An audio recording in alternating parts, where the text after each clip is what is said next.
Security, I need you to escort this gentleman out. He's clearly confused about where he belongs. Marcus's voice carried across the marble lobby of Pinnacle Tower, loud enough for the dozen investors milling near the elevators to turn and stare. His hand gestured dismissively toward me, his father-in-law standing there in my 20-year-old Carhartt jacket and worn jeans. This is a private investor presentation. We can't have random people wandering in off the street. The security guard, a young man who looked uncomfortable with the situation, stepped forward. Sir, I'm going to have to ask you to leave. I stayed calm, keeping my hands visible, non-threatening. Behind Marcus, I could see his colleagues from Grandview Development Corporation, slick young men in $1,000 suits, clutching their overpriced lattes and smirking at the show. Marcus himself wore a navy Tom Ford suit that probably cost more than my monthly mortgage payment back when I had a mortgage. Marcus, I said quietly, your wife is expecting me for dinner tonight. I just wanted to stop by, and my wife has nothing to do with this. He cut me off, his face reddening. This is my workplace, my professional environment, and I won't have it compromised by he paused, searching for words that wouldn't sound too cruel in front of witnesses. By family dropping in unannounced. It's unprofessional. The security guard's hand was on my elbow now, gentle but firm. I could have resisted. I could have said something. But I'd learned a long time ago in the oil fields of northern Alberta that sometimes the smartest move is to let people underestimate you. My apologies, I said, meeting Marcus's eyes. I didn't mean to embarrass you. As the guard walked me toward the exit, I heard one of Marcus's colleagues laugh. Jesus, Marcus, where does your family shop? The Salvation Army? More laughter. Marcus didn't defend me. He joined in. I'll admit, that stung more than I expected. But pain can be useful if you let it sharpen your focus instead of cloud your judgment. And I had a lot to focus on. Let me back up and explain how I ended up there. My name is William Cartwright. I'm 64 years old, and for the past 3 years, I've lived in a modest bungalow in Calgary's Brentwood neighborhood. I drive a 2006 Ford F-150 with 230,000 kilometers on it. My idea of a fancy dinner is the all-you-can-eat buffet at the Golden Palace on Edmonton Trail. I wear jeans and flannel shirts almost exclusively, and I get my hair cut at the same barbershop I've gone to for 20 years, where they charge $16 and don't try to sell you product. To look at me, you'd think I was just another retired tradesman living on a pension, maybe doing the occasional side job to supplement my income. And honestly, that's exactly what I wanted people to think. The truth was considerably different, but that truth was something I'd spent decades keeping private. I have one daughter, Sarah. She's 36, smart as a whip, got her degree in environmental science from UBC. She married Marcus Thornhill 5 years ago in a wedding that cost more than my first house. I didn't pay for it, Marcus's family did, but I attended and smiled and shook hands and tried to ignore the nagging feeling in my gut that something wasn't quite right about the man. 3 weeks before that incident at Pinnacle Tower, I'd driven out to Vancouver to visit Sarah and my 2 grandchildren, Emma and Jack. It's a 10-hour drive from Calgary if you don't stop much, and I'd made it dozens of times. Usually I stayed at a budget hotel near their place in Kitsilano, but Sarah had insisted I stay with them this time. Dad, it's silly to pay for a hotel when we have a guest room, she'd said on the phone. Marcus is away on business half the week anyway. We'd love to have you. There was something in her voice, though, a tightness I recognized from when she was a teenager, trying to hide something from me. I pulled up to their house on a drizzly Tuesday afternoon. It was one of those renovated heritage homes in Kits, the kind with the big front porch and the maple tree out front. Worth at least $2.5 million, easy. Marcus had bought it 4 years ago, right after he made partner at Grandview Development. Emma and Jack came running out before I'd even turned off the truck. They were 8 and 6, full of energy, already talking over each other about school and soccer and the new video game they wanted. I hugged them both, noting that Jack's jacket had a tear in the sleeve, and Emma's sneakers were worn down almost to nothing. Kids are hard on clothes, I told myself. Doesn't mean anything. But then Sarah came out, and I saw the shadows under her eyes, the way her smile didn't quite reach them, the slight tremor in her hands as she hugged me. Hi, Dad. How was the drive? Long but good. Traffic wasn't bad through the mountains. We went inside, and I noticed more things. The living room furniture was expensive. I recognized the leather couch from the restoration hardware catalog Sarah had showed me years ago, $12,000 for the sectional alone. But there were water stains on the ceiling in the corner that needed attention. The hardwood floors needed refinishing. Small things, maintenance things that should have been handled immediately in a house this valuable. That evening, after the kids were in bed, Sarah and I sat in the kitchen drinking tea. She was nursing a mug of chamomile, staring into it like she could read the future in the leaves. "Dad, I need to tell you something." I waited, letting the silence stretch. I'd learned that lesson raising her. Sometimes people need space to find their words. "Marcus and I are having some trouble." Financial trouble? That surprised me. Marcus drove a 2-year-old BMW 7 Series. He wore watches that cost more than most people's cars. He'd taken Sarah and the kids to Maui last Christmas, stayed at the Grand Wailea, posted pictures on Facebook of them drinking Mai Tais by the infinity pool. What kind of trouble? She took a breath. He borrowed against the house, twice. We're leveraged pretty heavily. And last month, he asked me to take out a line of credit against my inheritance from Mom. My late wife, Catherine, had left Sarah a modest inheritance when she passed 8 years ago. Nothing huge, about $150,000, but it was Sarah's safety net, her independence. "Did you?" "Not yet. But he's been pushing. Says it's just temporary, until a big development deal closes. He says we'll make it all back, plus more." I kept my face neutral, but inside, alarm bells were ringing. How much does he need?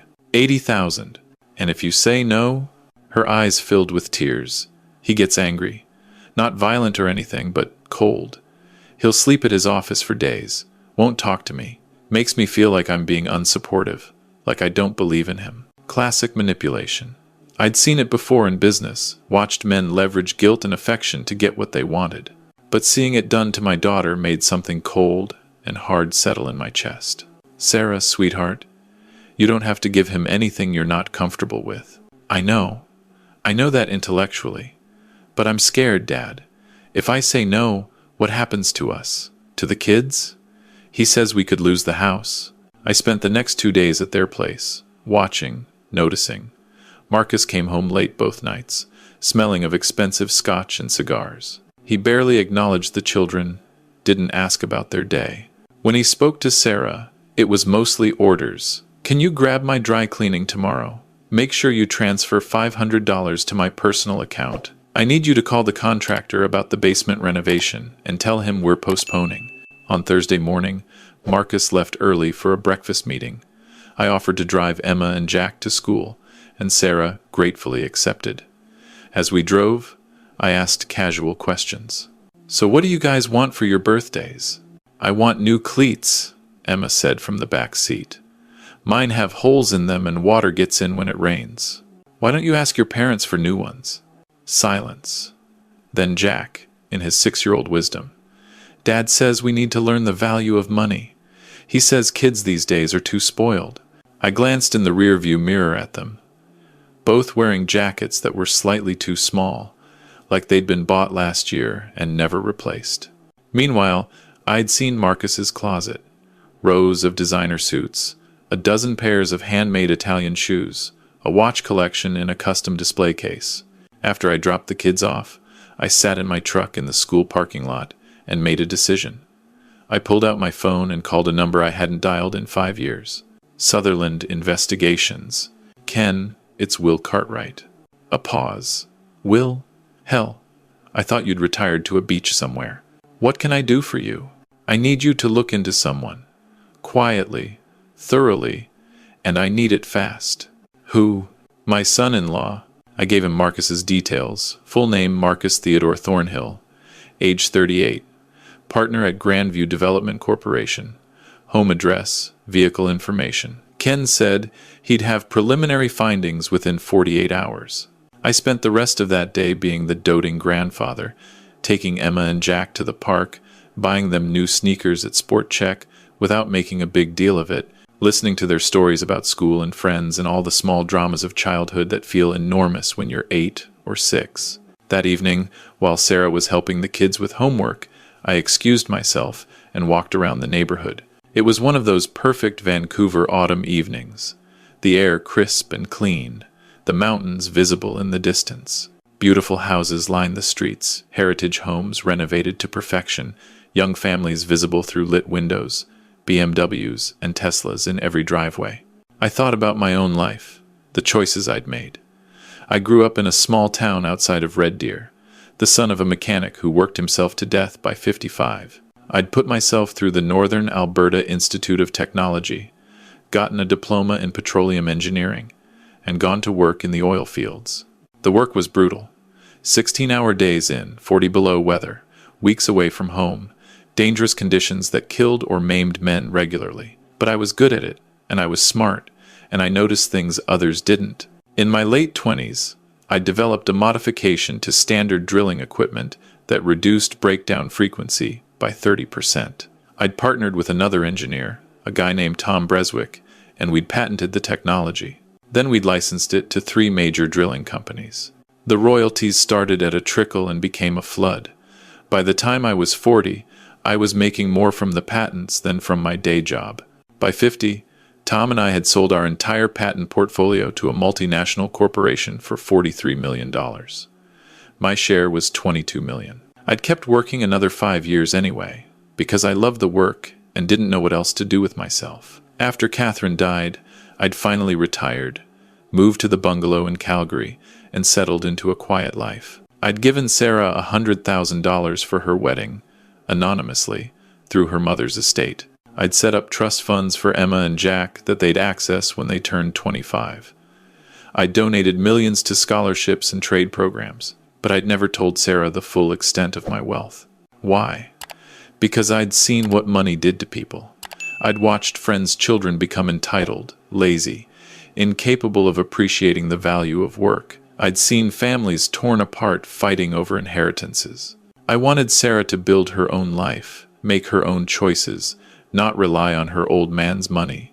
But watching her struggle now, watching my grandchildren wear worn-out shoes while their father drove a car worth more than most people's annual salary, I wondered if I'd made the right choice.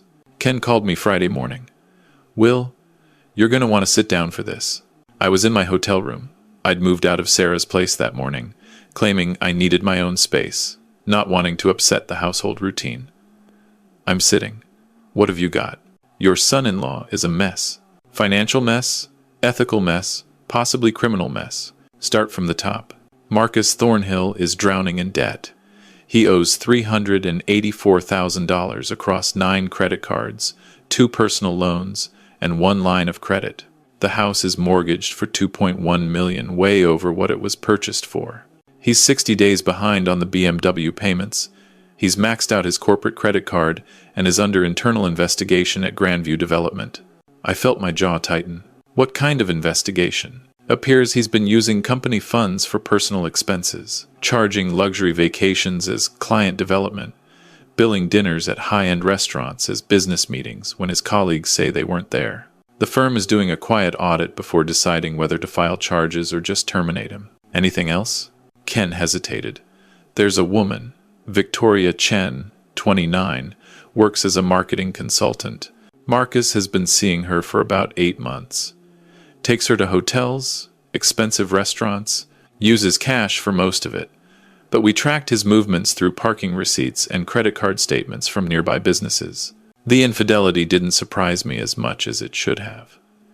Men who deceive in one area of life rarely limit themselves.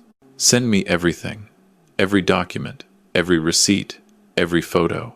Will, what are you going to do? What I should have done 5 years ago. Protect my daughter. The files arrived in my email within an hour. I spent the afternoon reviewing them, and the picture they painted was worse than I'd imagined. Marcus wasn't just living beyond his means, he was running a sophisticated scheme of deception. He'd borrowed from Peter to pay Paul, used balance transfers to hide debt from Sarah, taken out secret credit cards in his own name. He'd forged her signature on at least 2 loan applications. He'd borrowed $50,000 from her mother's inheritance without her knowledge, accessing the account through a joint power of attorney she'd signed when they bought the house. But the piece that made my blood boil was the pattern of psychological manipulation. Text messages where he belittled her concerns, called her paranoid and controlling when she asked about money. Emails to his mistress where he mocked Sarah as provincial and unsophisticated, saying he'd married her because she had potential but needed refinement. I saved the most damning documents to a password-protected folder. Then I made another call, this one to my financial advisor in Calgary. Robert, it's Will Cartwright. I need to set up some investments in Vancouver, commercial real estate, development projects. I want to go in as a silent partner, significant capital, but I want absolute discretion. How significant are we talking? 10 to 15 million to start. More if the opportunities are right. Robert didn't even pause. He'd been managing my money for 20 years and had learned not to question my strategies. I'll put together a proposal by Monday. Any particular sector? Mixed-use development? High-end residential? And Robert? I want to specifically look at projects by Grandview Development Corporation. Now, Robert paused. Will, are you sure? They're reputable, but there's been some rumors lately about internal issues.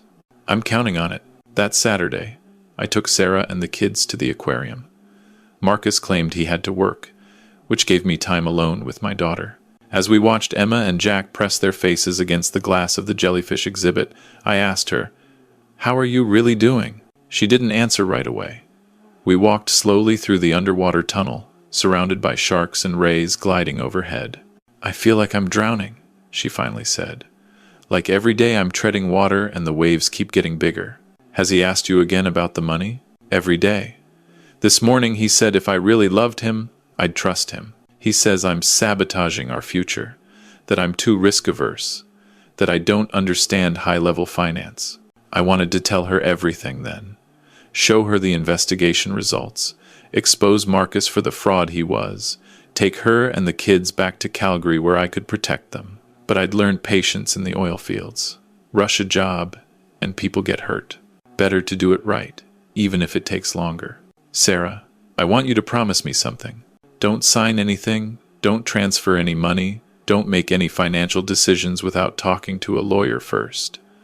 Not me, not Marcus. An independent lawyer." She looked at me with those eyes that still reminded me of her mother. "Dad, what do you know? I know that you deserve better than feeling like you're drowning. And I know that sometimes the people we love aren't who we thought they were." Monday morning, I got the call I'd been waiting for. Robert had fast-tracked the analysis. "Will, I've got something interesting. Grandview Development is looking for investors in a major mixed-use project in downtown Vancouver. They need $15 million to complete the financing. The project's solid waterfront location, pre-sold units, good projections. But they're desperate.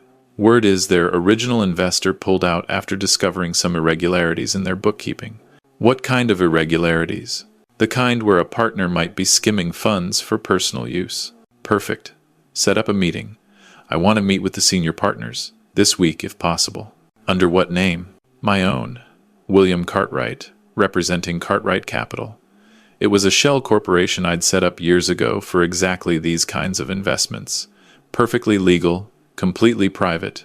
"Will, they're going to do due diligence on you. I'm counting on it." The meeting was scheduled for Thursday at 2 p.m. at Pinnacle Tower, Grandview Development's headquarters. Robert emailed me the details, along with briefing documents on the project and the firm's structure.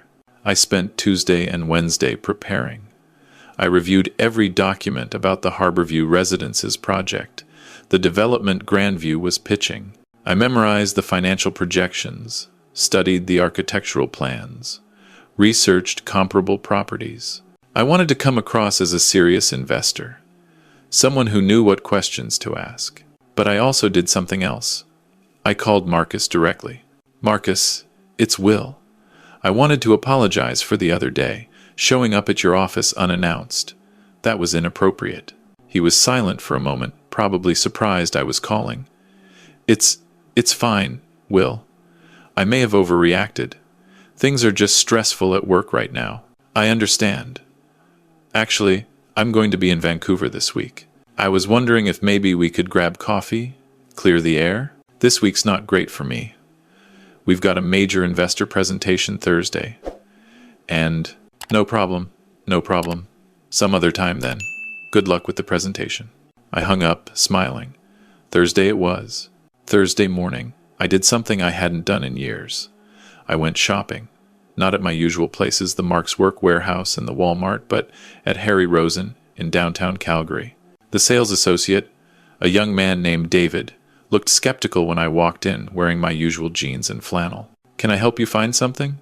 I need a suit. Something appropriate for a business meeting. Not too flashy, but quality. His skepticism vanished when I specified my budget. 2 hours later, I walked out wearing a charcoal Brioni suit, white Eton shirt, burgundy Hermes tie, and black Church's Oxfords. The total was just over $8,000. I felt ridiculous, like a kid playing dress-up, but David assured me I looked distinguished. I drove to Vancouver that afternoon, checked into the Fairmont Pacific Rim under my own name, and arrived at Pinnacle Tower at 1:45 p.m., 15 minutes early. The building was one of those glass and steel towers that had gone up during the development boom, all soaring ceilings and marble floors and abstract art that probably cost more than it should. The receptionist on the 20th floor looked up as I approached. "Good afternoon. How can I help you?" "William Cartwright. I have a 2 o'clock with Mr. Patterson and Mr. Zhao." She checked her computer, smiled professionally. "Of course, Mr. Cartwright. They're just finishing up another meeting. Can I offer you coffee or water while you wait?" "Water would be great, thank you." She handed me a bottle of San Pellegrino and directed me to a seating area with a view of False Creek. I sat, observing. The office was impressive, floor-to-ceiling windows, expensive furniture, photos of completed developments on the walls. Through a glass-walled conference room, I could see Marcus and 3 other young men in suits, pointing at a presentation screen, laughing. At 1:55, Marcus emerged from the conference room, still laughing at something one of his colleagues had said. He was wearing another expensive suit. This one looked like Armani, and his hair was artfully styled. He was mid-sentence when he saw me. His face went through several expressions in quick succession: confusion, recognition, disbelief, panic. He recovered quickly, but not before I saw all of it. "Will, what are you doing here?" I stood, extended my hand. "Marcus, good to see you." He shook my hand automatically, his brain clearly trying to process why his father-in-law, who he'd had security escort out of this very building a week ago, was now sitting in his office's VIP waiting area, wearing an $8,000 suit. Before he could formulate a response, the receptionist spoke up. "Mr. Thornhill, Mr. Patterson, and Mr. Zhao are ready for their 2 o'clock. Marcus's eyes widened. "Their 2 o'clock?" The door to the corner office opened, and 2 men emerged. Richard Patterson was in his 60s, silver-haired, the kind of man who radiated authority. David Zhao was younger, maybe early 50s, sharp-eyed and precise. They were the founding partners of Grandview Development, and according to my research, they were also the ones conducting the internal investigation into Marcus. "Mr. Cartwright," Patterson extended his hand. "Richard Patterson. Pleasure to meet you. This is my partner, David Zhao." I shook both their hands. "Gentlemen, thank you for taking the time." Marcus was still standing there, frozen. Patterson glanced at him. "Marcus, don't you have that site inspection in Burnaby at 3? Yes, sir. But I thought, better get going then. Traffic's terrible this time of day." It was a dismissal, polite but firm. Marcus looked between me and his bosses, clearly wanting to say something, ask something, but unable to without revealing that he had no idea what was happening. Of course, he finally managed. "Mr. Cartwright, we should catch up later. Maybe dinner?" "Maybe," I said noncommittally. He left, and I could feel his eyes on me until the elevator doors closed. Patterson gestured toward the corner office. "Shall we?" The next 90 minutes were pure business. We reviewed the Harborview Residences project in detail. Patterson and Zhao were professional, thorough, clearly experienced at courting high-net-worth investors. They showed me architectural renderings, financial projections, pre-sale numbers, construction timelines. I asked pointed questions, the kind that showed I'd done my homework, about construction costs, about market absorption rates, about their partnership structure, about previous projects. Finally, Patterson sat back. Mr. Cartwright, I'll be honest. Your due diligence is impressive. You clearly know this business. So, let me ask you directly, what's your interest in Grandview? You could invest in any development in the city. Why us? I took a sip of the coffee they'd provided, much better than what I usually drank. I like the project. The location is excellent. The numbers make sense. And frankly, you need the capital more than other developers, which gives me leverage on terms. Zhao smiled slightly.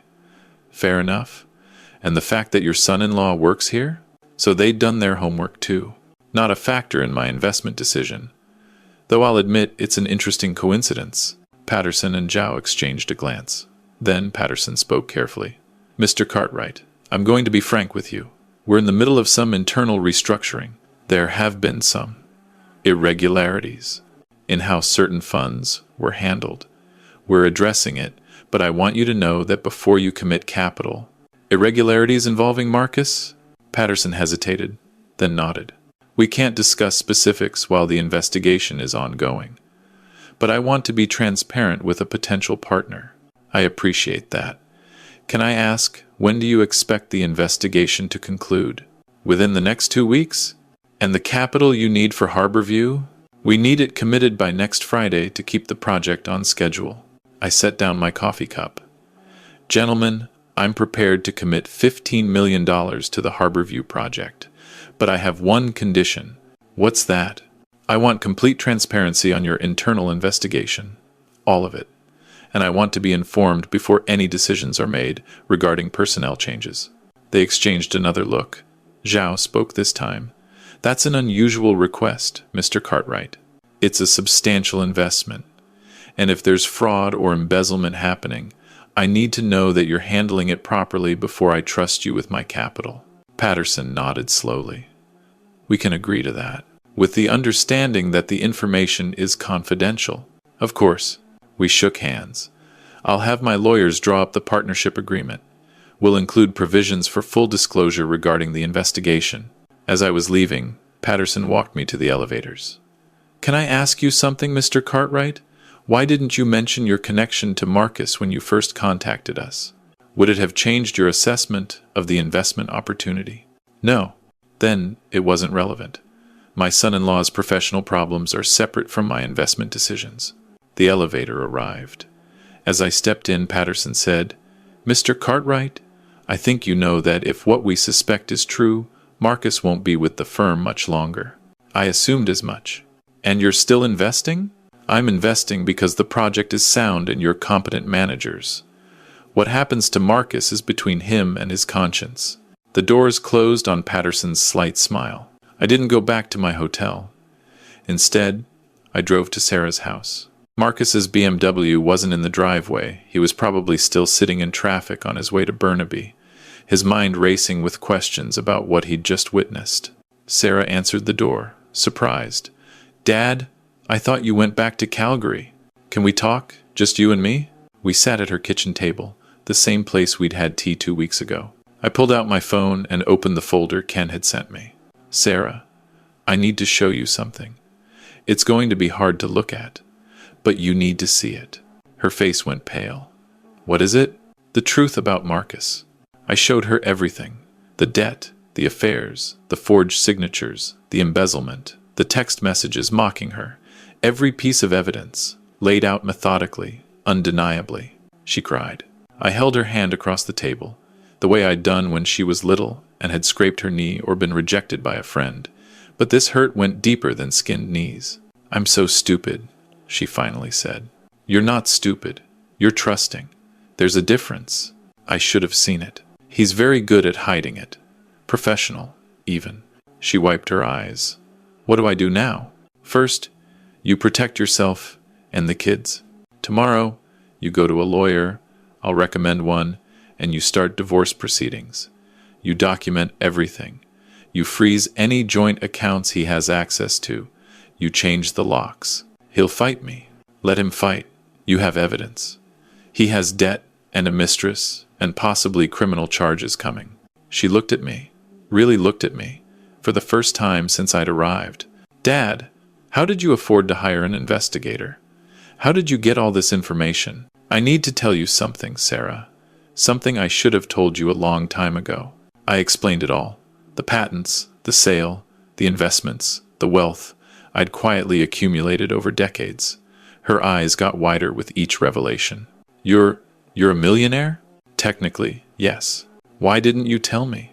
Because I wanted you to live your own life, make your own choices. I didn't want you to depend on me, or to choose a partner because of what I could provide. I wanted you to choose someone who would value you for you. Instead, I chose someone who only valued himself. You chose wrong this time. But you're going to choose differently next time, because now you know what to look for. She was quiet for a long moment. Then, what happens to Marcus now? His employers know about the embezzlement. They're investigating. When they're done, they'll either fire him or file charges. Probably both. And the investor meeting you had today? I'm putting $15 million into their development project. But not to help Marcus. To help ensure that when they fire him, the company is stable enough to survive. They're good people, Sarah. They don't deserve to lose everything because one of their partners is a thief. The next week moved quickly. Sarah met with a divorce lawyer, a sharp woman named Jennifer Chen who specialized in high-asset divorces. She filed the papers on Monday. Marcus was served on Tuesday at his office. He called me that evening, furious. What the hell did you do? Sarah's divorcing me. She has all these documents. These lies. Did you hire someone to spy on us? No lies, Marcus, just truth. And yes, I hired an investigator. You gave me plenty of reasons to. You had no right. I had every right. You forged my daughter's signature. You stole from her inheritance. And you've been lying to her for years. I'm surprised she waited this long. You don't understand business. Sometimes you have to leverage assets, take risks. I understand business perfectly well. I also understand fraud, embezzlement, and adultery. Your employers understand it too. How did that meeting with Patterson and Zhao go today? Silence. Then, you're the investor. The 15 million. That's you. Yes. You're sabotaging me. You came in there to make me look bad. Marcus, you made yourself look bad. I just made an investment in a solid development project. The fact that your employers are investigating you for stealing from the company? That's on you. I'll fight this. The divorce, the accusations, all of it. I'll get the best lawyers. With what money? Your $384,000 in debt? You're about to lose your job. And your wife has documentation of every illegal thing you've done. But sure, hire lawyers. Spend money you don't have. See how that works out for you. He hung up. I wasn't surprised. Friday afternoon, Patterson called me. Mr. Cartwright, I wanted to update you on our investigation. What did you find? Marcus Thornhill has been systematically stealing from the company for at least 2 years. We've documented over $200,000 in fraudulent expenses, unauthorized use of company funds, and falsified receipts. We're terminating him immediately and filing a criminal complaint with the police. Have you told him yet? Security is escorting him out as we speak. We've frozen his corporate accounts and revoked his access to all systems. What happens to his partnership stake? According to our partnership agreement, any partner terminated for cause forfeits their equity.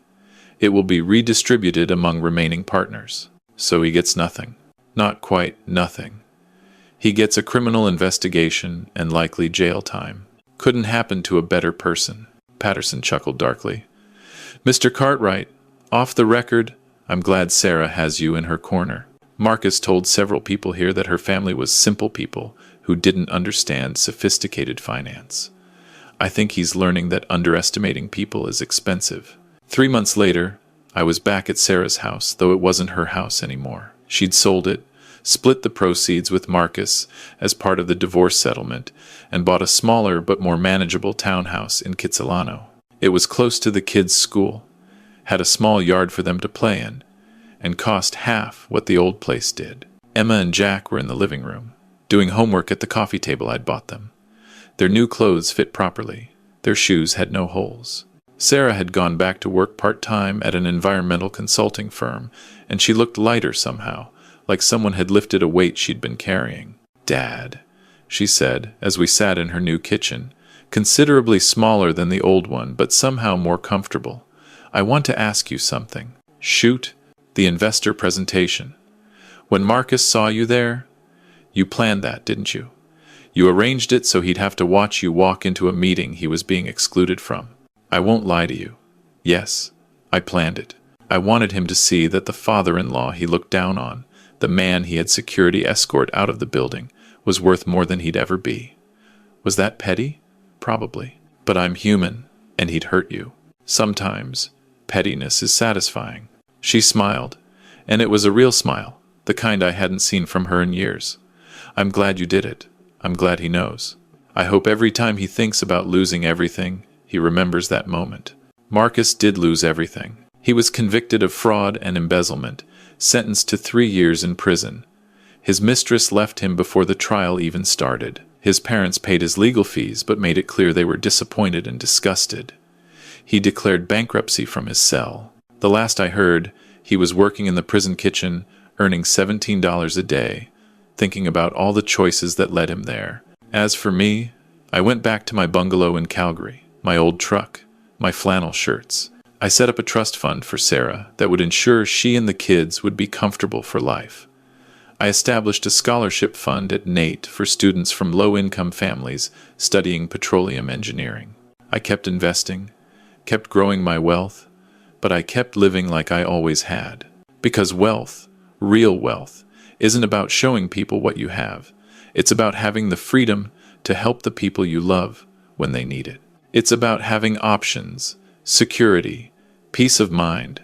It's about being able to walk into a room full of people who underestimated you and proving them wrong with facts, not flash. Marcus thought wealth was about the BMW, the designer suits, the expensive watch.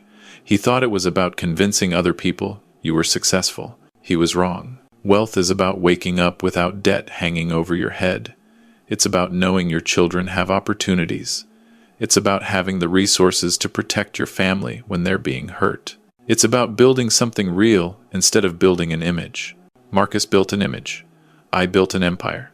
And when the smoke cleared, only one of those things was still standing. Sometimes I think about that moment in the Pinnacle Tower lobby, when Marcus called security to escort me out. I think about the smirks from his colleagues, the laughter, the assumption that I was just some confused old man who'd wandered in from the street. I could have told them who I was right then. Could have pulled out my phone and shown them my investment portfolio, my net worth, my credentials. Could have humiliated Marcus on the spot. But I didn't. Because patience is power. Strategy beats impulse. And the satisfaction of watching the truth reveal itself naturally is worth more than any moment of instant vindication. They say revenge is a dish best served cold. I served mine at exactly 2 p.m. on a Thursday afternoon, in a corner office with a view of False Creek, with $15 million and a bespoke suit. And it was delicious.